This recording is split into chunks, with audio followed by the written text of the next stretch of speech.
Lawmakers in Springfield want to make sure funeral homes and crematories don't give families the wrong remains again. That's after Sangamon County Coroner Jim Allman opened an investigation into Hines Funeral Home in Carlinville back in September. He says about 80 families have been given the wrong remains over the last few years. State Capitol reporter Theodora Kulvaris live at the Capitol. Theodora, so what does this look like?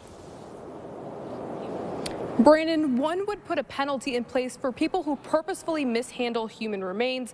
A lawmaker sponsoring a different proposal says hers would try to improve the process before it even gets to that point. Regardless, the goal is the same, to make sure that this does not happen to another family again.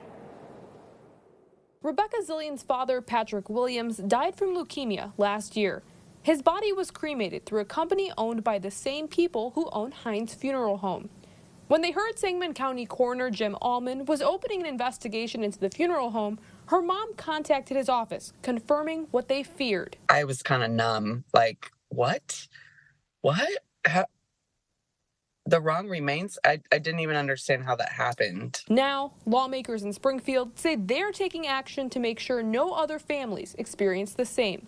One proposal would make it a Class 4 felony for anyone to knowingly or intentionally give the wrong documents about the identity of a person's remains or to purposefully give someone misidentified remains. These families deserve justice, and prosecutors should not be jumping through 15 different hoops to try to find creative ways to charge people. Senator Doris Turner is sponsoring a different proposal. Her bill would require a unique identification tagging system for all human remains. We really need to have some standardization and some guardrails so that everybody is operating in that same same continuity. Currently, there aren't any laws in place directly dealing with the intentional mishandling of human remains. Just to get something put on the book, so to speak, to prevent this or maybe deter somebody from doing this again was the goal. Zillion's family now has her father's actual remains. She says the legislation gives her some closure that it could help other families if something like this happens in the future. There's nothing that they can do to go back. They can prevent it from happening again, or if it does happen again, have serious consequences for somebody treating families like that.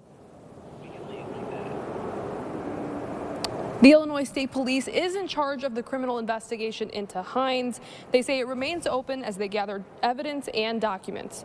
Reporting live in Springfield, I'm Theodora Kulvaris, WCIA 3, your local news leader. All right, Theodora, thank you.